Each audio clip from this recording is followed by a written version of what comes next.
The Open Door. Written by Charlotte Riddell. Narrated by Edward E. French. Some people do not believe in ghosts. For that matter, some people do not believe in anything. There are persons who even affect incredulity concerning that open door at Ladlow Hall. They say it did not stand wide open, that they could have shut it, that the whole affair was a delusion, that they are sure it must have been a conspiracy, that they are doubtful whether there is such a place as Ladlow on the face of the earth, that the first time they are in Meadowshire, they will look it up. That is the manner in which this story, hitherto unpublished, has been greeted by my acquaintances. How it will be received by strangers is quite another matter. I am going to tell what happened to me exactly as it happened, and readers can credit or scoff at the tale as it pleases them. It is not necessary for me to find faith and comprehension in addition to a ghost story for the world at large.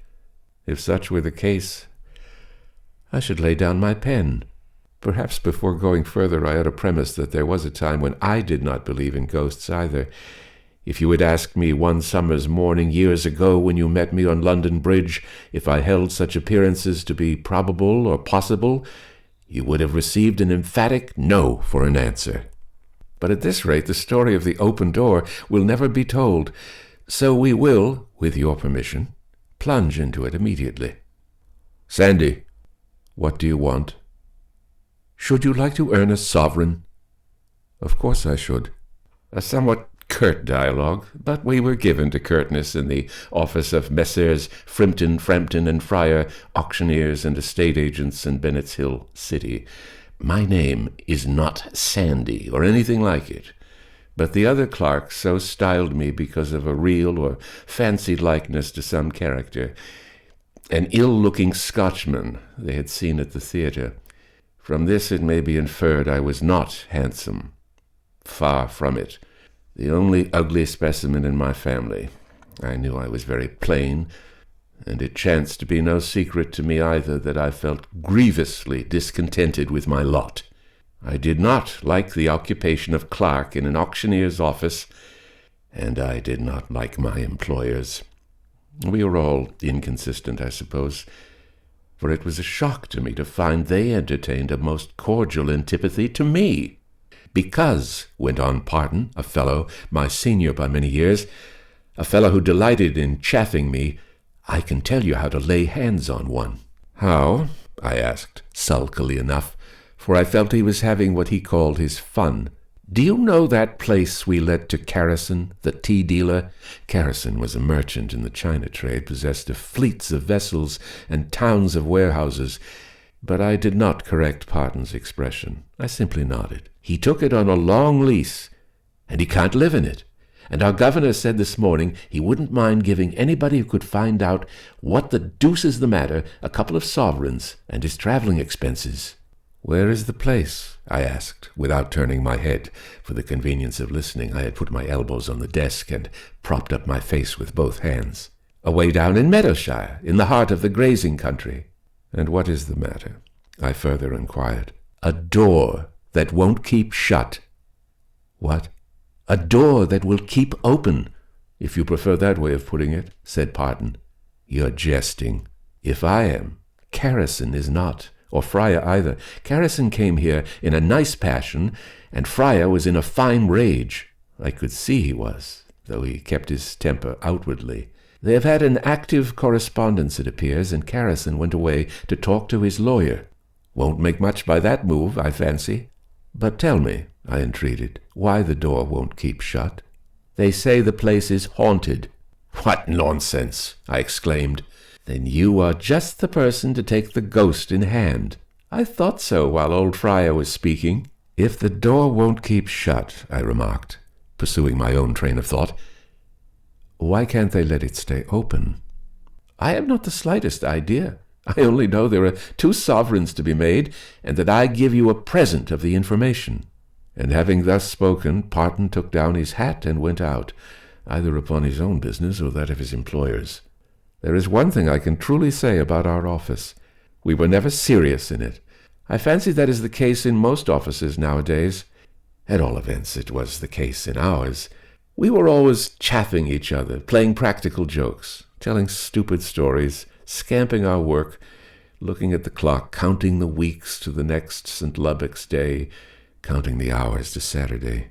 For all that, we were very earnest in our desire to have our salaries raised, and unanimous in the opinion no fellows ever before received such wretched pay.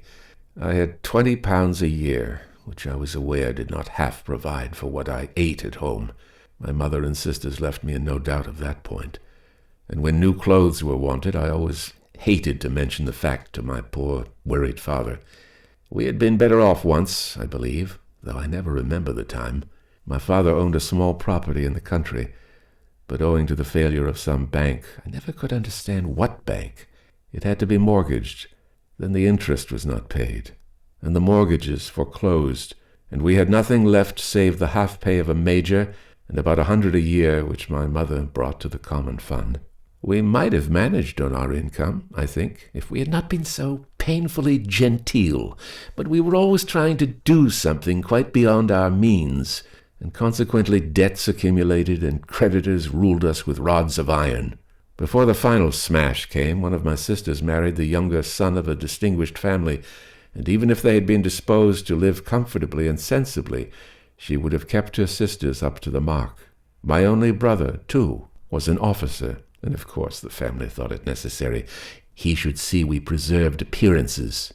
It was all a great trial to my father, I think, who had to bear the brunt of the dunning and harass and eternal shortness of money, and it would have driven me crazy if I had not found a happy refuge when matters were going wrong at home at my aunt's.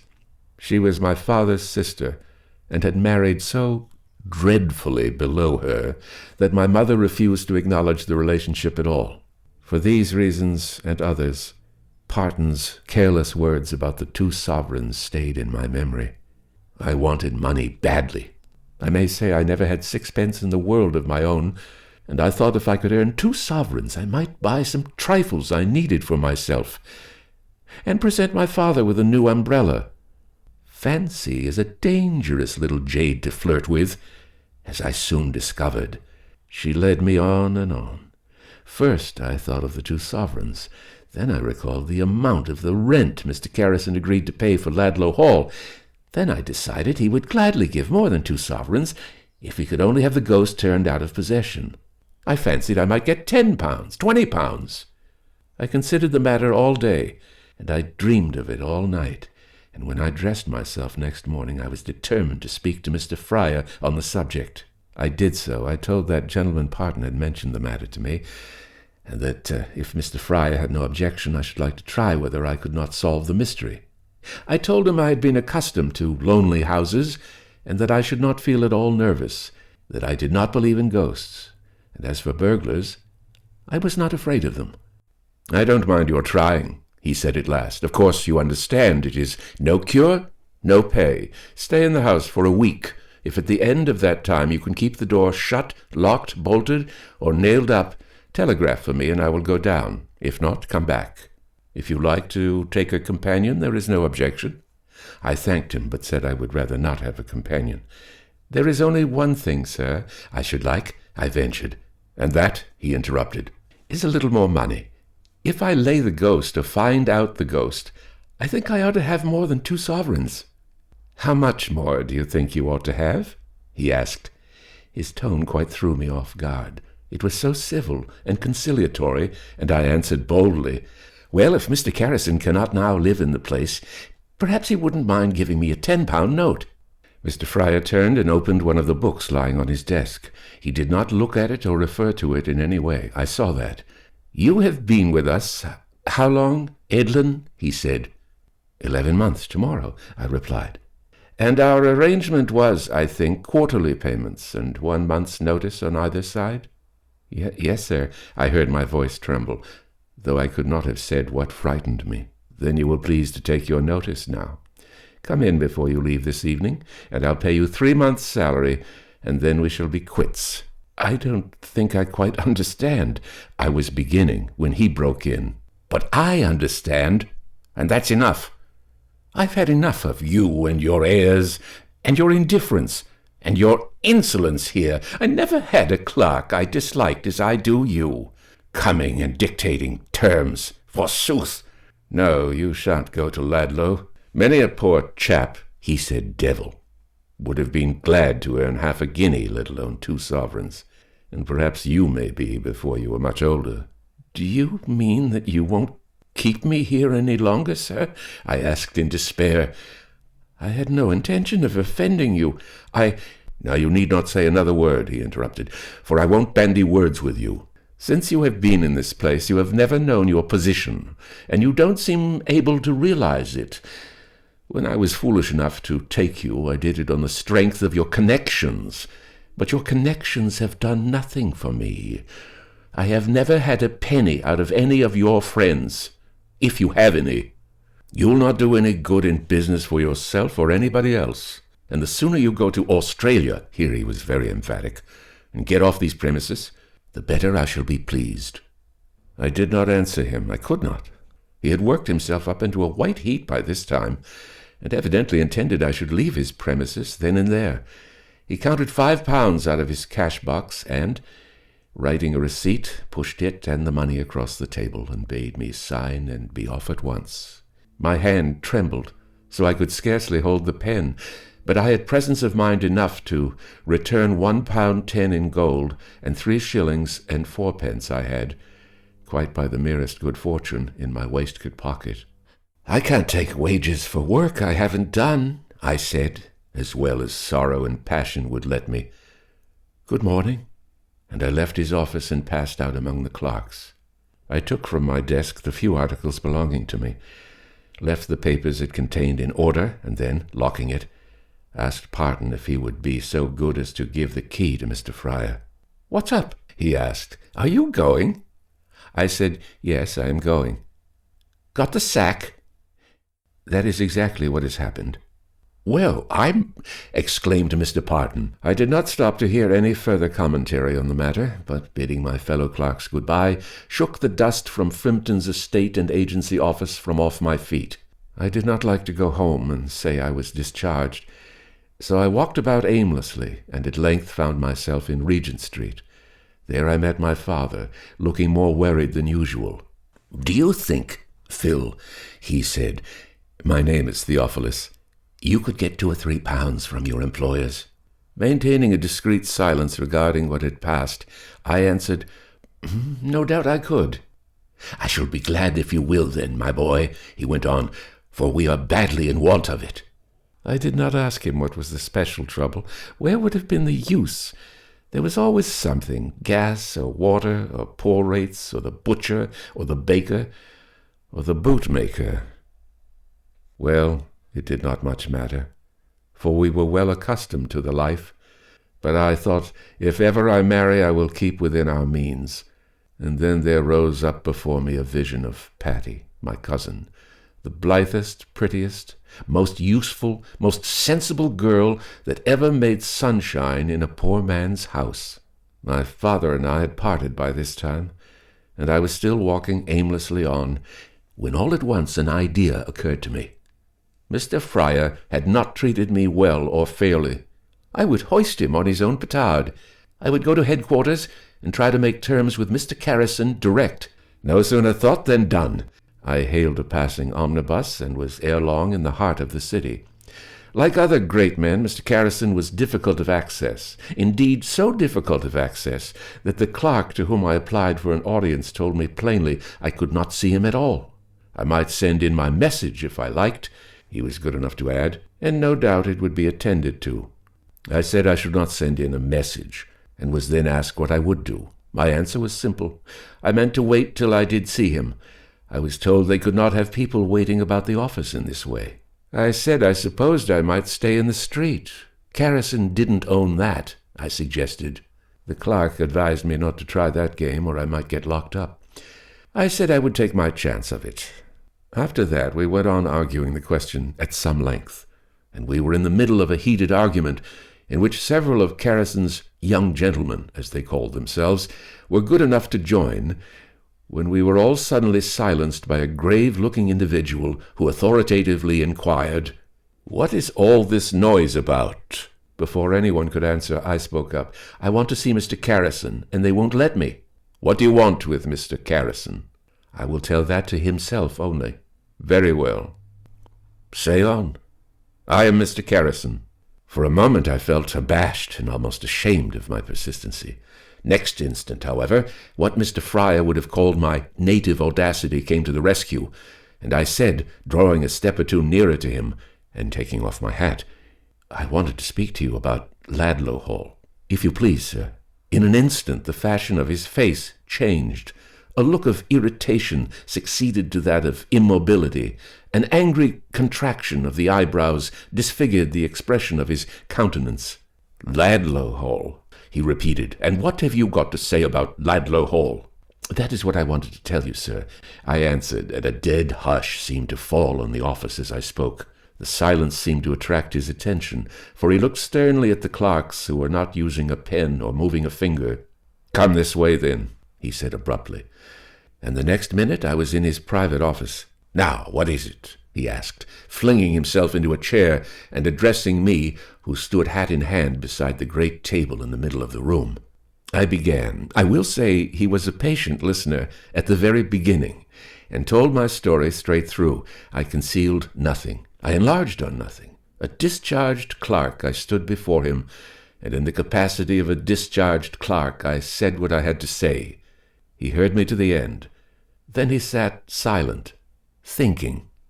At last he spoke. "You have heard a great deal of conversation about Ladlow, I suppose?" he remarked. "No, sir, I've heard nothing except what I've told you." "And why do you desire to strive to solve such a mystery?" "If there is any money to be made, I should like to make it, sir." "How old are you?" 22 last January." "And how much salary had you at Frimpton's?" £20 a year." "More than you are worth, I should say." "Mr. Fryer seemed to imagine so, sir, at any rate," I agreed sorrowfully. "But what do you think?" he asked, smiling in spite of himself.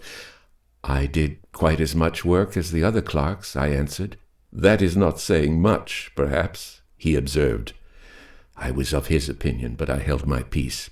"You will never make much of a clerk, I am afraid," Mr. Carrison proceeded, fitting his disparaging remarks upon me as he might on a lay figure. "You don't like desk work?" "Not much, sir." "I should judge the best thing you could do would be to emigrate," he went on, eyeing me critically. "Mr. Fryer said I had better go to Australia, or—" I stopped, remembering the alternative that gentleman had presented. "Or where?" asked Mr. Carrison. "The devil, sir," I explained softly and apologetically.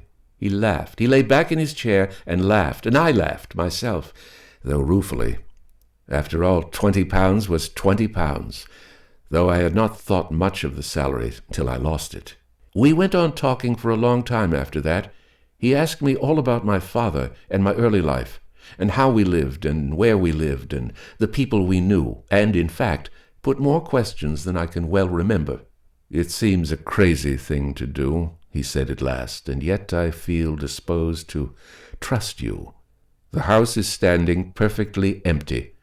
I can't live in it, and I can't get rid of it. All my own furniture I have removed, and there is nothing in the place except a few old-fashioned articles belonging to Lord Ladlow. The place is at a loss to me. It is of no use trying to let it, and thus, in fact, matters are at a deadlock. You won't be able to find out anything, I know, because, of course, others have tried to solve the mystery ere now. Still, if you like to try, you may. I will make this bargain with you. If you like to go down, I will pay your reasonable expenses for a fortnight, and if you do any good for me, I will give you a £10 note for yourself. Of course, I must be satisfied that what you have told me is true, and that you are what you represent. Do you know anybody in the city who would speak for you?" I could think of no one but my uncle. I hinted to Mr. Carrison he was not grand enough, or rich enough, perhaps, but I knew nobody else whom I could refer him. "What, Robert Dorland of Cullum Street? He does business with us. If he will go to bail for your good behavior, I shan't want any further guarantee. Come along." And to my intense amazement, He rose, put on his hat, walked me across the outer office and along the pavements till we came to Cullum Street. "Do you know this youth, Mr. Dorland?" he said, standing in front of my uncle's desk and laying a hand on my shoulder. "Of course I do, Mr. Carrison," answered my uncle a little apprehensively, for as he told me afterwards, he could not imagine what mischief I had been up to. "He is my nephew. And what is your opinion of him? Do you think he is a young fellow I may safely trust?" My uncle smiled and answered, "That depends on what you wish to trust him with. A long column of addition, for instance. It would be safer to give that task to somebody else." "Oh, uncle," I remonstrated, for I had really striven to conquer my natural antipathy to figures, worked hard, and every bit of it against the collar. My uncle got off his stool and said, standing with his back to the empty fire grate, "Tell me what you wish the boy to do, Mr. Carrison, and I will tell you whether he will suit your purpose or not.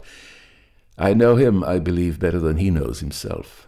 In an easy, affable way for so rich a man, Mr. Carrison took possession of the vacant stool, and nursing his right leg over his left knee, answered, "He wants to go and shut the open door at Ladlow for me. Do you think he can do that?" My uncle looked steadily back at the speaker and said, "I thought, Mr. Carrison, it was quite settled no one could shut it." Mr. Carrison shifted a little uneasily on his seat and replied, "I did not set your nephew the task he fancies he would like to undertake." "Have nothing to do with it, Phil," advised my uncle shortly. "You don't believe in ghosts, do you, Mr. Dorland?" asked Mr. Carrison with a slight sneer. "Do you, Mr. Carrison?" retorted my uncle. There was a pause, an uncomfortable pause, during the course of which I felt the £10 which, in imagination, I had really spent trembling on the scale. I was not afraid. For £10 or half the money, I would have faced all the inhabitants of Spiritland. I'd longed to tell them so, but something in the way those two men looked at each other stayed my tongue. "If you ask me the question here, in the heart of the city, Mr. Dorland," said Mr. Carrison at length, slowly and carefully, "I answer no. But if you were to put it to me on a dark night at Ladlow, I should beg time to consider. I do not believe in supernatural phenomena myself, and yet the door at Ladlow is as much beyond my comprehension as the ebbing and flowing of the sea." "And you can't live at Ladlow?" remarked my uncle. "I can't live at Ladlow, and what is more, I can't get anyone else to live at Ladlow." "And you want to get rid of your lease?" "I want so much to get rid of my lease that I told Fryer I would give him a handsome sum if he could induce anyone to solve the mystery. Is there any other information you desire, Mr. Dorland? Because if there is, you have only to ask and have. I feel I am not here in a prosaic office in the city of London, but in the Palace of Truth." My uncle took no notice of the implied compliment. When wine is good, it needs no bush. If a man is habitually honest in his speech and in his thoughts, he desires no recognition of the fact. "I don't think so," he answered. "It is for the boy to say what he will do. If he be advised by me, he will stick to his ordinary work in his employer's office and leave ghost hunting and spirit-laying alone." Mr. Carrison shot a rapid glance in my direction, a glance which, implying a secret understanding, might have influenced my uncle, could I have stooped to deceive my uncle. "I can't stick to my work there any longer," I said. "I got my marching orders today." "What had you been doing, Phil?" asked my uncle. "I wanted £10 to go and lay the ghost," I answered so dejectedly that both Mr. Carrison and my uncle broke out laughing. £10! cried my uncle, almost between laughing and crying. "Why, Phil, boy, I had rather, poor man though I am, have given thee £10 than that thou shouldst go ghost-hunting or ghost-laying." When he was very much in earnest, my uncle went back to thee and thou of his native dialect. I liked the vulgarism, as my mother called it, and I knew my aunt loved to hear him use the caressing words to her. He had risen, not quite from the ranks, it is true, but if ever a gentleman came ready-born into the world, it was Robert Dorland, upon whom at our home everyone seemed to look down. "What will you do, Edlin?"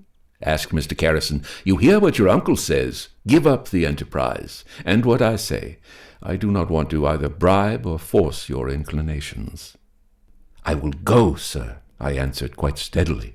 "I am not afraid, and I should like to show you—" I stopped. I'd been going to say, "I should like to show you I am not such a fool as you all take me for," but I felt such an address would be too familiar, and refrained. Mr. Carrison looked at me curiously. I think he supplied the end of the sentence for himself, but he only answered, "I should like you to show me that door fast shut. At any rate, if you can stay in the place alone for a fortnight, you shall have your money." "I don't like it, Phil," said my uncle. "I don't like this freak at all."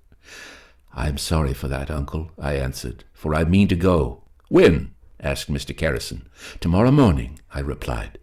"Give him £5, Dorland, please, and I will send you my cheque. You will account to me for that sum, you understand?" added Mr. Carrison, turning to where I stood. "A sovereign will be quite enough," I said. "You will take £5 and account to me for it," repeated Mr. Carrison, firmly.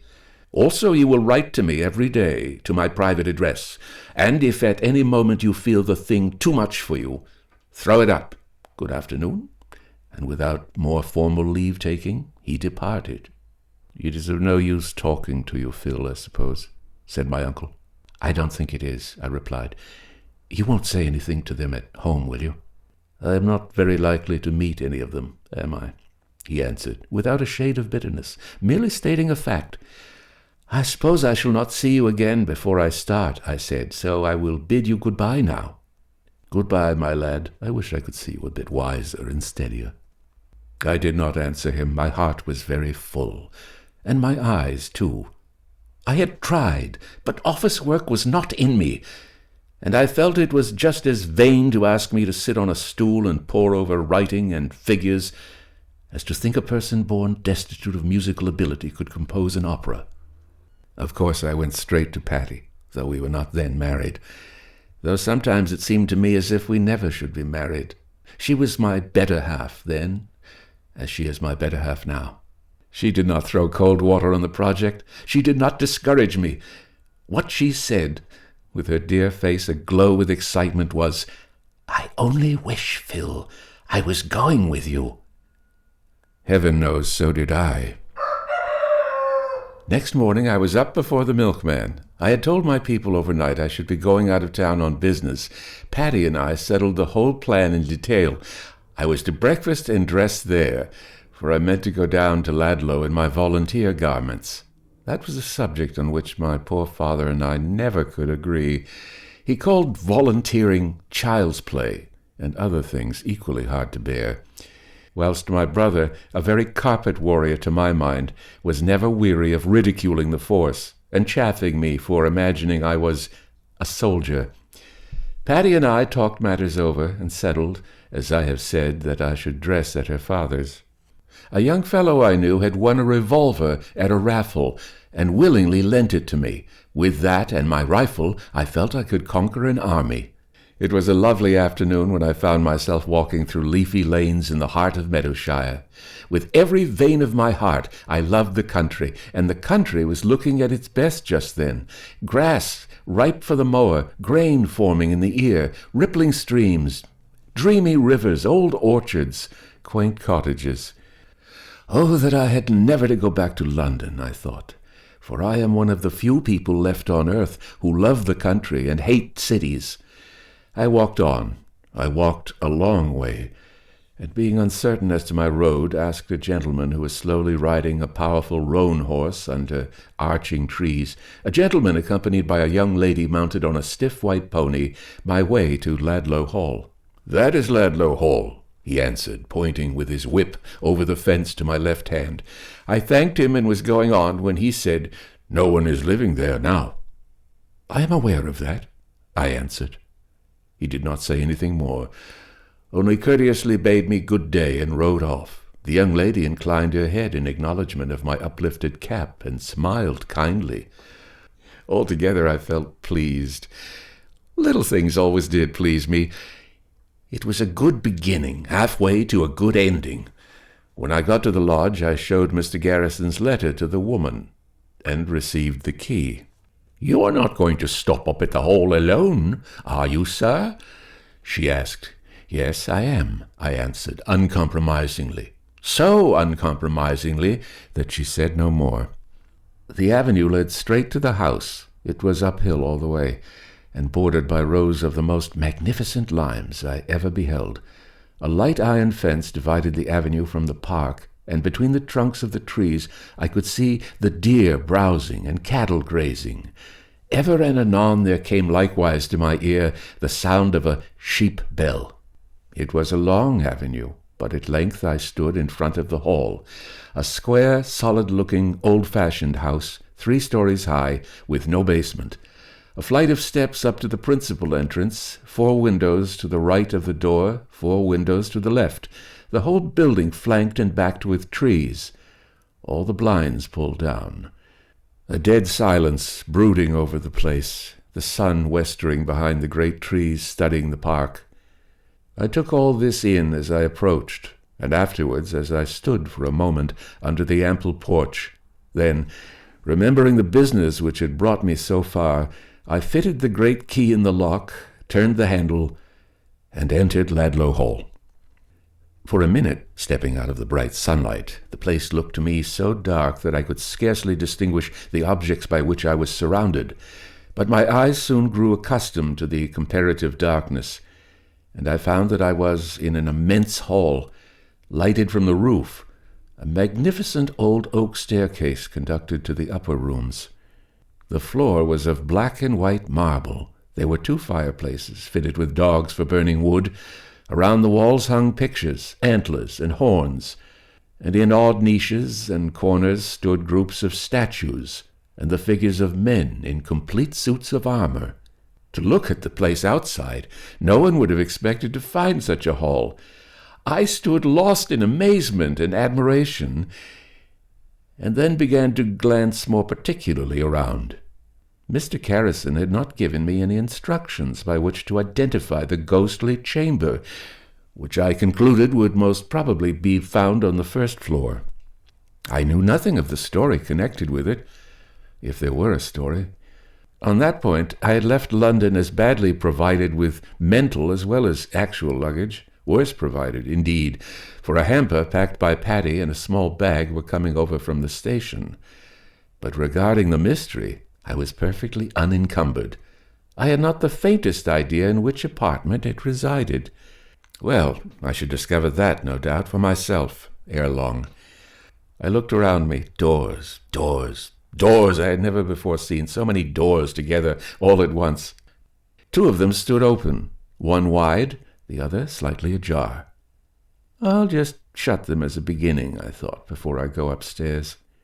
The doors were of oak, heavy, well-fitting, furnished with good locks and sound handles. After I had closed, I tried them. Yes, they were quite secure.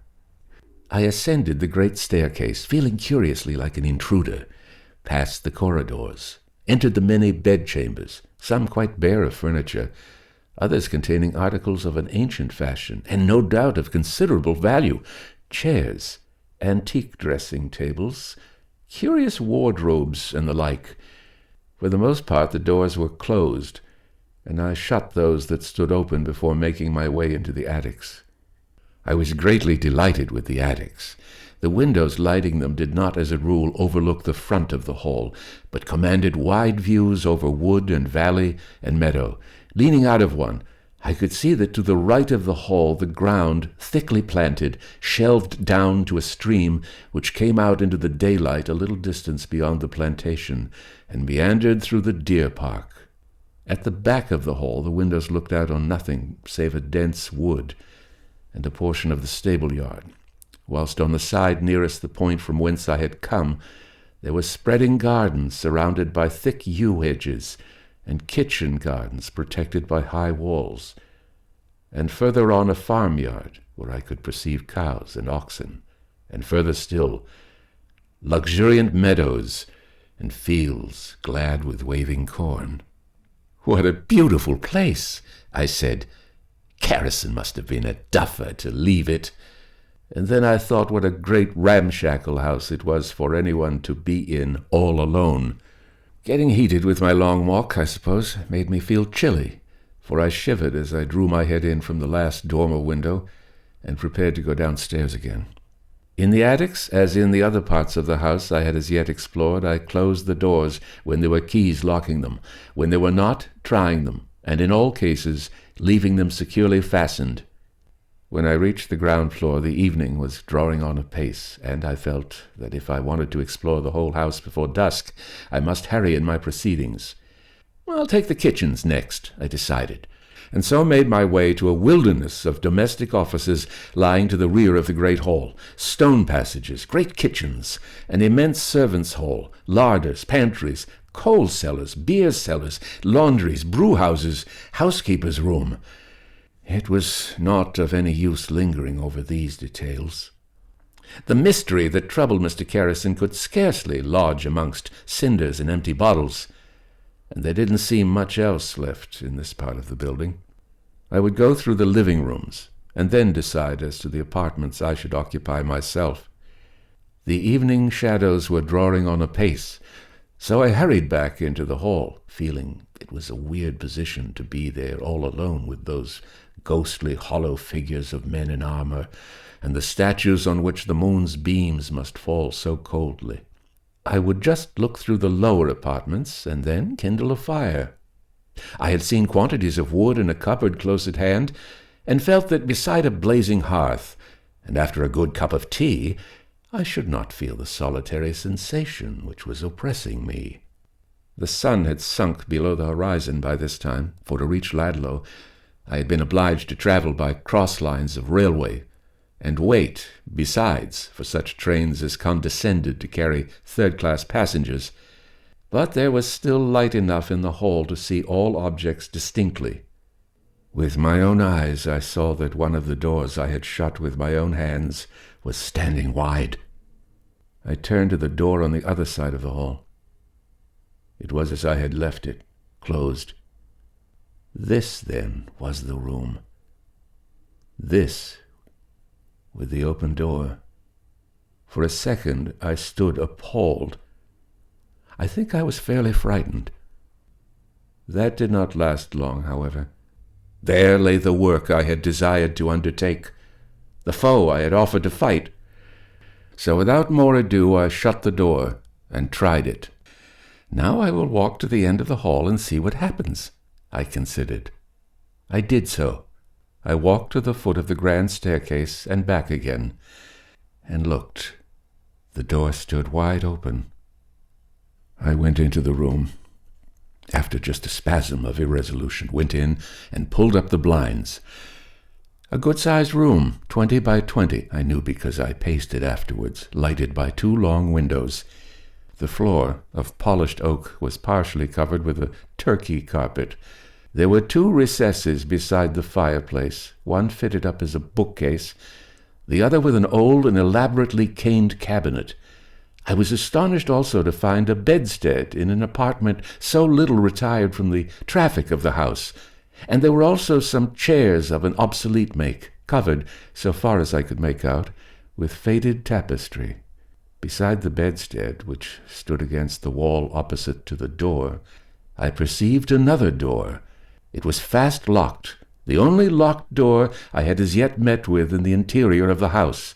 It was a dreary, gloomy room, with dark-paneled walls, the black, shining floor, the windows high from the ground, the antique furniture, the dull 4-poster bedstead with dingy velvet curtains, the gaping chimney, the silk counterpane that looked like a pall.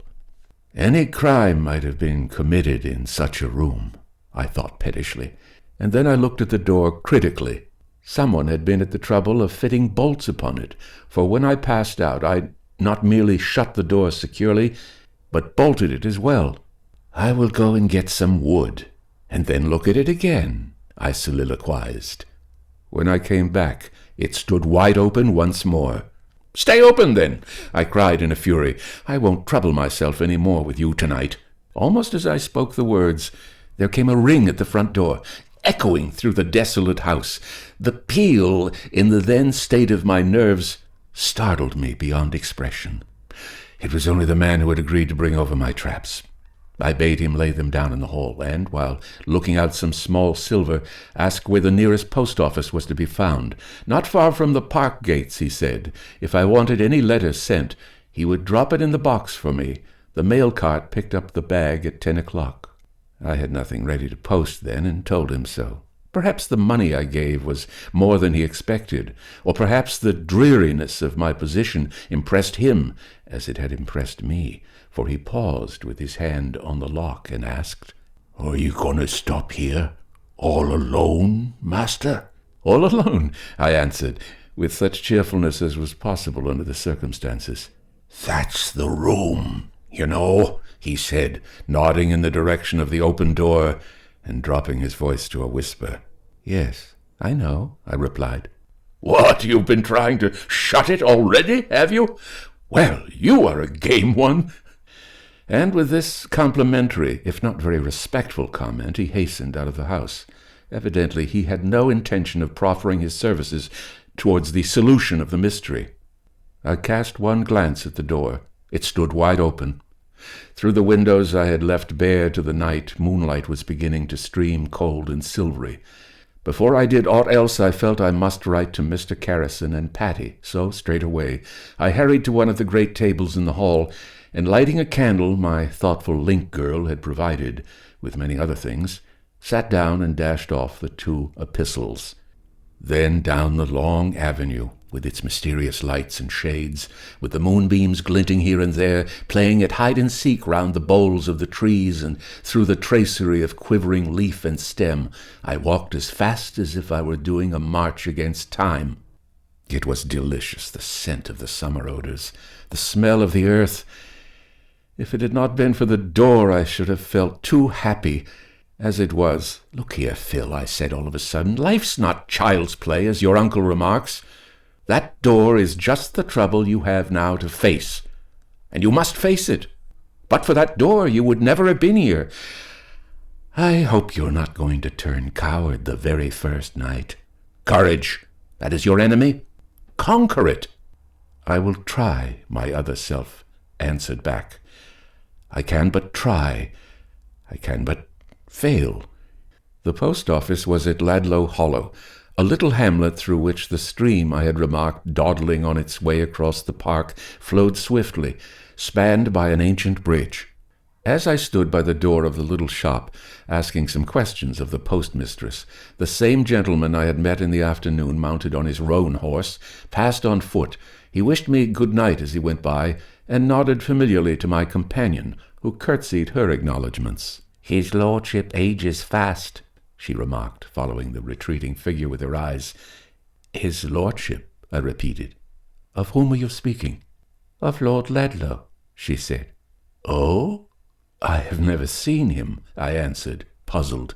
"Why, that was Lord Ladlow!" she exclaimed. You may be sure I had something to think about as I walked back to the hall, something beside the moonlight and the sweet night scents, and the rustle of beast and bird and leaf that makes silence seem more eloquent than noise away down in the heart of the country. Lord Ladlow! My word, I thought he was hundreds, thousands of miles away, and here I find him, he walking in the opposite direction from his own home, I an inmate of his desolate abode. What was that? I heard a noise in a shrubbery close at hand, and in an instant I was in the thick of the underwood. Something shot out and darted into the cover of the further plantation. I followed, but I could never catch a glimpse of it. I did not know the lie of the ground sufficiently to course with success, and I had at length to give up the hunt, heated, baffled, and annoyed. When I got into the house, the moon's beams were streaming down upon the hall. I could see every statue, every square of marble, every piece of armor. For all the world it seemed to me like something in a dream. But I was tired and sleepy, and decided I would not trouble about the fire or food or open the door till the next morning. I would go to sleep. With this intention I picked up some of my traps and carried them to a room on the first floor I had selected as small and habitable. I went down for the rest, and this time chanced to lay my hand on my rifle. It was wet. I touched the floor. It was wet likewise. I never felt anything like the thrill of delight which shot through me. I had to deal with flesh and blood, and I would deal with it, heaven helping me. The next morning broke clear and bright. I was up with the lark, had washed, dressed, breakfasted, explored the house before the postman came with my letters. One from Mr. Carrison, one from Patty, and one from my uncle. I gave the man half a crown. I was so delighted, and said I was afraid my being at the hall would cause him some additional trouble. "No, sir," he answered, profuse in his expressions of gratitude. "I pass by here every morning on my way to her ladyship's." "Who is her ladyship?" I asked. "The Dowager Lady Ladlow," he answered, "the old lord's widow." "And where is her place?" I persisted. "If you keep on through the shrubbery and across the waterfall, you come to the house about a quarter of a mile further up the stream." He departed after telling me there was only one post a day, and I hurried back to the room in which I had breakfasted, carrying my letters with me.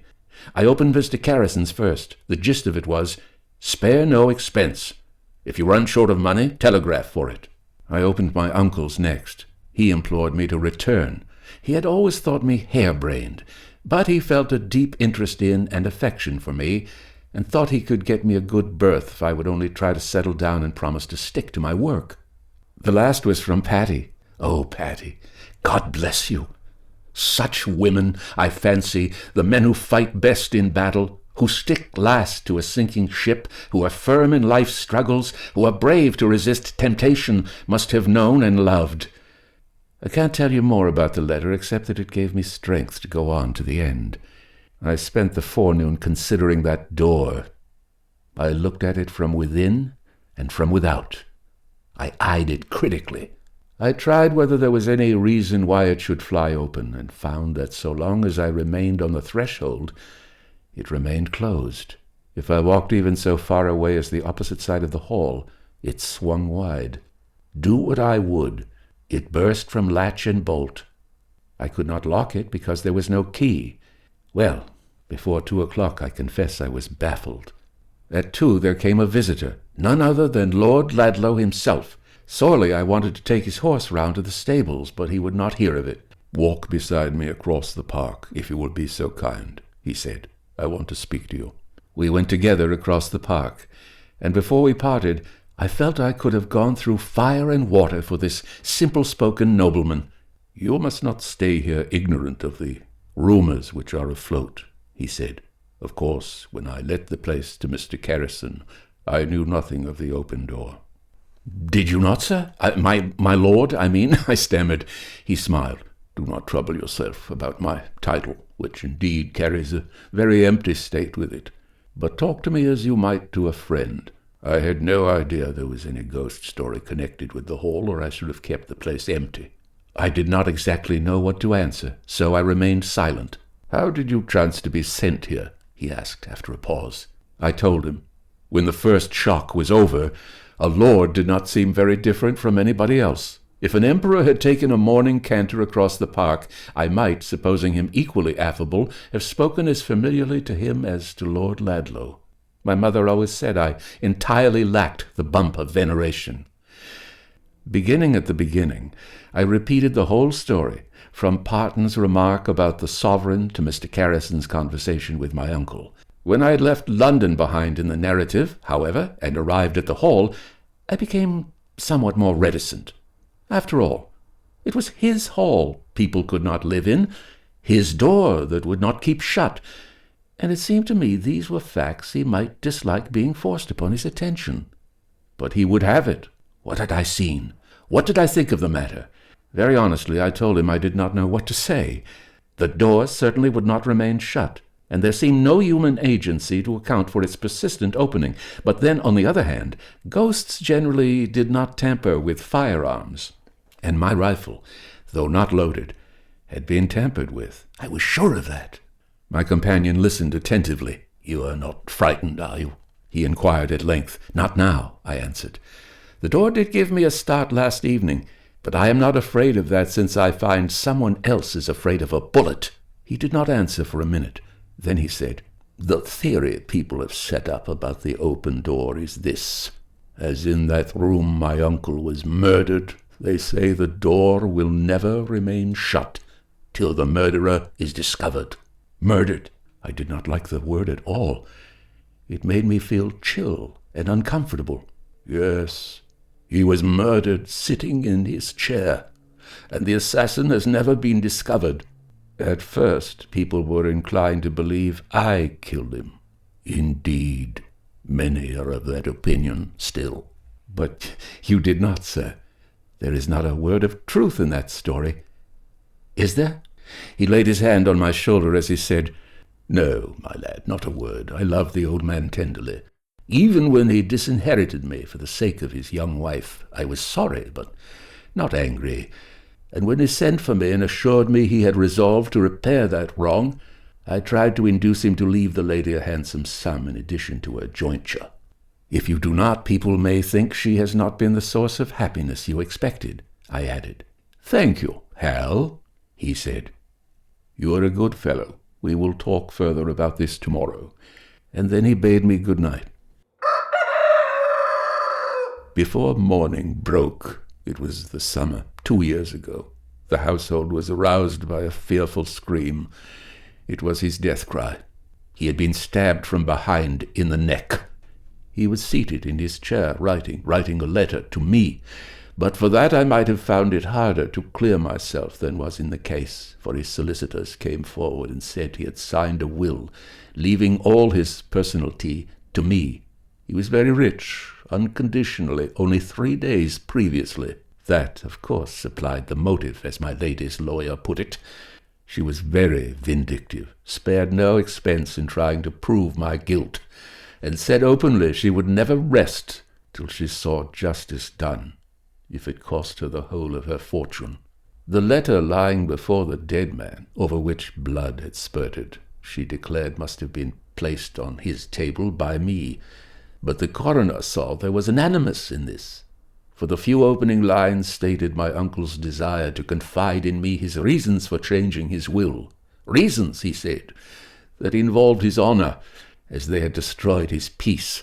Quote, In the statement you will find sealed up with my will in... Unquote. That is the point he was dealt his death blow. The papers were never found, and the will was never proved.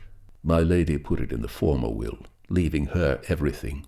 Ill as I could afford to go to law, I was obliged to dispute the matter, and the lawyers are at it still, and very likely will continue at it for years. When I lost my good name, I lost my good health and had to go abroad. And while I was away, Mr. Carrison took the hall. Till I returned, I never heard a word about the open door. My solicitor said Mr. Carrison was behaving badly, but I think now I must see them or him, and consider what can be done in the affair. As for yourself, it is of vital importance to me that this mystery should be cleared up, and if you are really not timid, stay on. I am too poor to make rash promises, but you won't find me ungrateful. Oh, my lord, I cried. The address slipped quite easily and naturally off my tongue. I don't want any more money or anything. If I can only show Patty's father, I am good for something. Who is Patty? He asked. He read the answer in my face, for he said no more. Should you like to have a good dog for company? He inquired after a pause. I hesitated. Then I said, No, thank you. I would rather watch and hunt for myself. And as I spoke, the remembrance of that something in the shrubbery recurred to me, and I told him I thought there had been someone about the place the previous evening. Poachers, he suggested, but I shook my head. A girl or a woman, I imagine. However, I think a dog might hamper me. He went away, and I returned to the house. I never left it that day. I did not go into the garden or the stable-yard or the shrubbery or anywhere. I devoted myself solely and exclusively to that door. If I shut it once, I shut it 100 times, and always with the same result. Do what I would, it swung wide. Never, however, when I was looking at it. So long as I could endure to remain, it stayed shut. The instant I turned my back, it stood open. About 4 o'clock I had another visitor, no other than Lord Ladlow's daughter, the Honourable Beatrice, riding her funny little white pony. She was a beautiful girl of 15 or thereabouts, and she had the sweetest smile you ever saw. "Papa sent me with this," she said. "He would not trust any other messenger," and she put a piece of paper in my hand. "Keep your food under lock and key. Buy what you require yourself. Get your water from the pump in the stable yard. I am going from home, but if you want anything, go or send to my daughter." "Any answer?" she asked, patting her pony's neck.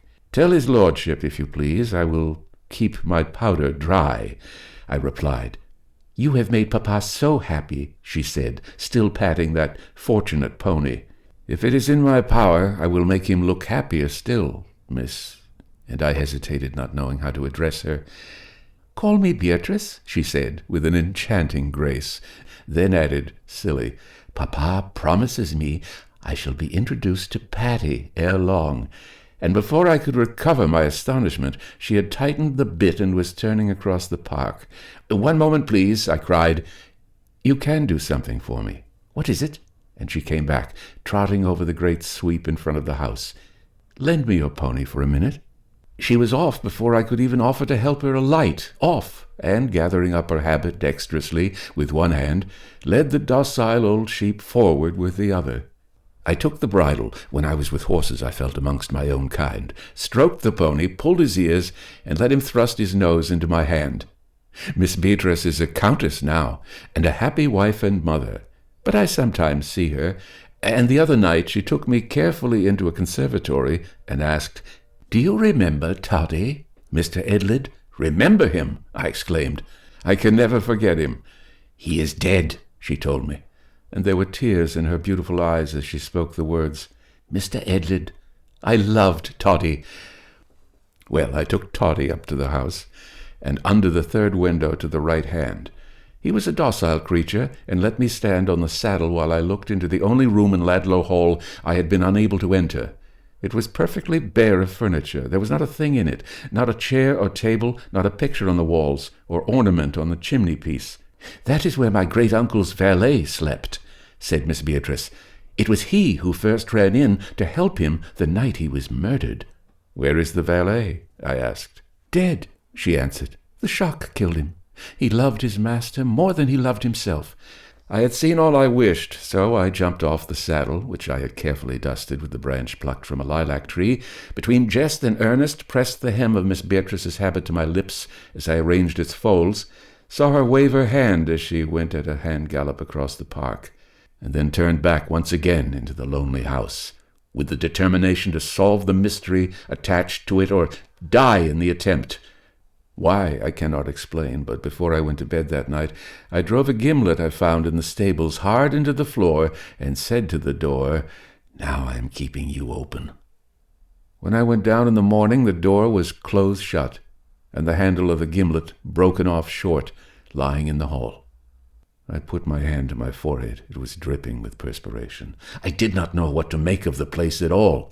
I went out into the open air for a few minutes. When I returned, the door again stood wide. If I were to pursue in detail the days and nights that followed, I should weary my readers. I can only say they changed my life. The solitude, the solemnity, the mystery produced an effect I do not profess to understand, but that I cannot regret. I have hesitated about writing of the end, but it must come, so let me hasten to it. Though feeling convinced that no human agency did or could keep the door open, I was certain that some living person had means of access to the house which I could not discover. This was made apparent in trifles which might well have escaped unnoticed had several or even two people occupied the mansion, but that in my solitary position it was impossible to overlook. A chair would be misplaced, for instance. A path would be visible over a dusty floor. My papers, I found, were moved. My clothes touched letters I carried about with me and kept under my pillow at night. Still, the fact remained that when I went to the post office, and while I was asleep, someone did wander over the house. On Lord Ladlow's return, I meant to ask him for some further particulars of his uncle's death, and I was about to write to Mr. Carrison and beg permission to have the door where the valet had slept broken open, when one morning, very early indeed, I spied a hairpin lying close beside it. What an idiot I had been! If I wanted to solve the mystery of the open door, of course I must keep watch in the room itself. The door would not stay wide unless there was a reason for it, and most certainly a hairpin could not have got into the house without assistance. I made up my mind what I should do, that I would go to the post early and take up my position about the hour I had hitherto started for Ladlow Hollow. I felt on the eve of a discovery, and longed for the day to pass, that the night might come. It was a lovely morning. The weather had been exquisite during the whole week, and I flung the hall door wide to let in the sunshine and the breeze. As I did so, I saw there was a basket on the top step, a basket filled with rare and beautiful fruit and flowers. Mr. Carrison had let off the gardeners attached to Ladlow Hall for the season. He thought he might as well save something out of the fire, he said, so my fare had not been varied with delicacies of that kind. I was very fond of fruit in those days, and seeing a card addressed to me, I instantly selected a tempting peach, and ate it a little greedily, perhaps. I might say I had barely swallowed the last morsel, when Lord Ladlow's caution recurred to me. The fruit had a curious flavor. There was a strange taste hanging about my palate. For a moment, sky, trees, and park swam before my eyes. Then I made up my mind what to do. I smelt the fruit. It had the same faint odor. Then I put some in my pocket, took the basket and locked it away, walked round to the farmyard, asked for a loan of a horse that was generally driven in a light cart, and in less than half an hour was asking in Ladlow to be directed to a doctor. Rather cross at being disturbed so early, he was at first inclined to pooh-pooh my idea, but I made him cut open a pear and satisfy himself the fruit had been tampered with. "It is fortunate you stopped at the first peach," he remarked, after giving me a draught and some medicine to take back, and advising me to keep in the open air as much as possible. "I should like to retain this fruit, and see you again tomorrow." We did not think then on how many morrows we should see each other. Riding across to Ladlow, the postman had given me 3 letters, but I did not read them till I was seated under a great tree in the park, with a basin of milk and a piece of bread beside me. Hitherto there had been nothing exciting in my correspondence. Patty's epistles were always delightful, but they could not be regarded as sensational, and about Mr. Carrison's there was a monotony I had begun to find tedious. On this occasion, however, no fault could be found on that score. The contents of his letter greatly surprised me. He said Lord Ladlow had released him from his bargain, that I could, therefore, leave the Hall at once. He enclosed me £10, and said he would consider how he could best advance my interests, and that I had better call upon him at his private house when I returned to London. I do not think I shall leave Ladlow yet a while, I considered, as I replaced his letter in its envelope. Before I go, I should like to make it hot for whoever sent me that fruit. So unless Lord Ladlow turns me out, I'll stay a little longer. Lord Ladlow did not wish me to leave. The 3rd letter was from him. "I shall return home tomorrow night," he wrote, "and see you on Wednesday. I have arranged satisfactorily with Mr. Carrison, and as the Hall is my own again, I mean to try to solve the mystery it contains myself. If you choose to stop and help me to do so, you would confer a favor, and I will try to make it worth your while. I will keep watch tonight and see if I cannot give you some news tomorrow," I thought. And then I opened Patty's letter, the best, dearest, sweetest letter any postman in all the world could have brought me. If it had not been for what Lord Ladlow said about his sharing my undertaking, I should not have chosen that night for my vigil. I felt ill and languid, fancy no doubt to a great degree inducing these sensations. I had lost energy in a most unaccountable manner. The long, lonely days had told upon my spirits, the fidgety feeling which took me 100 times in the 12 hours to look upon the open door, to close it, and to count how many steps I could take before it opened again, had tried upon my mental strength, as a perpetual blister might have worn away my physical. In no sense was I fit for the task I had set myself, and yet I determined to go through with it. Why had I never before decided to watch in that mysterious chamber? Had I been at the bottom of my heart afraid? In the bravest of us there are depths of cowardice that lurk unsuspected till they engulf our courage. The day wore on, the long, dreary day. Evening approached. The night shadows closed over the hall. The moon would not rise for a couple of hours more. Everything was still as death. The house had never before seemed to me so silent and so deserted. I took a light and went up to my accustomed room, moving about for a time as though preparing for bed. Then I extinguished the candle, softly opened the door, turned the key, and put it in my pocket, slipped softly downstairs across the hall through the open door. Then I knew I had been afraid, for I felt a thrill of terror as in the dark I stepped over the threshold. I paused and listened. There was not a sound. The night was still and sultry, as though a storm were brewing. Not a leaf seemed to be moving. The very mice remained in their holes. Noiselessly I made my way to the other side of the room. There was an old-fashioned easy-chair between the bookshelves and the bed. I sat down on it, shrouded by the heavy curtain. The hours passed. Were ever hours so long? The moon rose, came and looked in at the windows, and then sailed away to the west. But not a sound, no, not even the cry of a bird. I seemed to myself a mere collection of nerves. Every part of my body appeared twitching. It was agony to remain still. The desire to move became a form of torture. Ah, a streak in the sky, morning at last, heaven be praised! Had ever anyone before so welcomed the dawn? A thrush began to sing. Was there ever heard such delightful music? It was the morning twilight. Soon the sun would rise, soon that awful vigil would be over, and yet I was no nearer the mystery than before. Hush! What was that? It had come. After the hours of watching and waiting, after the long night and the long suspense, it came in a moment. The locked door opened, so suddenly, so silently that I had barely time to draw back behind the curtain before I saw a woman in the room. She went straight across to the other door and closed it, securing it, as I saw, with bolt and lock. Then, just glancing around, she made her way to the cabinet, and with a key she produced, shot back the wards. I did not stir. I scarcely breathed. And yet she seemed uneasy. Whatever she wanted to do, she evidently was in haste to finish, for she took out the drawers, one by one, and placed them on the floor. Then, as the light grew better, I saw her first kneel on the floor and peer into every aperture, and subsequently repeat the same process. Standing on a chair, she drew forward for the purpose. A slight, lithe woman, not a lady, clad all in black, not a bit of white about her. What on earth could she want? In a moment it flashed upon me. The will and the letter! She is searching for them. I sprang from my concealment.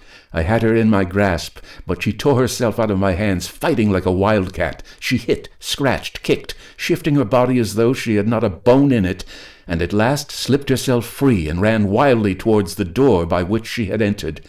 If she reached it, she would escape me. I rushed across the room and just caught her dress as she was on the threshold. My blood was up, and I dragged her back. She had the strength of 20 devils, I think, and struggled as surely no woman ever did before. "I do not want to kill you," I managed to say in gasps, "but I will if you do not keep quiet." "Bah!" she cried, and before I knew what she was doing, she had the revolver out of my pocket and fired. She missed. The ball just glanced off my sleeve. I fell upon her. I can use no other expression, for it had become a fight for life, and no man can tell the ferocity there is in him till he is placed as I was then. I fell upon her and seized the weapon. She would not let it go, but I held her so tight she could not use it. She bit my face. With her disengaged hand she tore my hair. She turned and twisted and slipped about like a snake. But I did not feel pain or anything except a deadly horror lest my strength should give out. Could I hold out much longer? She made one desperate plunge. I felt the grasp with which I held her slackening. She felt it too, and seizing her advantage, tore herself free, and at the same instant fired again blindly, and again missed. Suddenly there came a look of horror into her eyes, a frozen expression of fear. "See!" she cried, and flinging the revolver at me, fled. I saw, as in a momentary flash, that the door I had beheld locked stood wide, and there stood beside the table an awful figure with uplifted hand. And then I saw no more. I was struck at last. As she threw the revolver at me, she must have pulled the trigger, for I felt something like red-hot iron enter my shoulder, and I could but rush from the room before I fell senseless on the marble pavement of the hall.